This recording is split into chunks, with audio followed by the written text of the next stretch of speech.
रावसाहेब, आणखी एक होतं की काल विधान परिषदेमध्ये अनिल परब यांनी भाषण करताना काही संदर्भ दिले ज्यात छत्रपती संभाजी महाराजांचाही भाषणात उल्लेख होता. मग राज्यपालांच्या अभिभाषणातून संभाजी महाराजांचा उल्लेख वगळणं वगैरे वगैरे असे सगळे संदर्भ देत असताना त्यांनी एक विधान केलं की कशा प्रकारे त्यांचाही छळ झाला. ईडी, सीबीआय अशा माध्यमातून नोटिसेस बजावून त्यांना पक्षांतर करण्यासाठी मजबूर केलं गेलं. हे झालं ते समोर एक तुमचा मूर्तिमंत उदाहरण आहे ना. याच वास्तूमध्ये माझा छळ करत होते ना ईडीवाले येऊन, इथेच तुमच्या समोर. इथूनच मला अटक करून तुरुंगात घेऊन गेले, माझा काही संबंध नसताना कोणत्याही प्रकरणाशी. अनिल परब यांना त्रास झाला.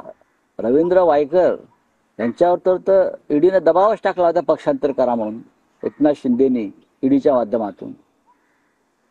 जे घाबरले नाही, ज्याने छत्रपती शिवाजी महाराज, संभाजी राजे आणि हिंदुहृदय सम्राट बाळासाहेब ठाकरे यांचा आदर्श बाळगला, ते शरण गेले नाहीत. आणि जे नामर्द होते, डरपोक होते, ते पळून गेले. तर त्याच्यावर काय चर्चा करायची? बोले हिंदू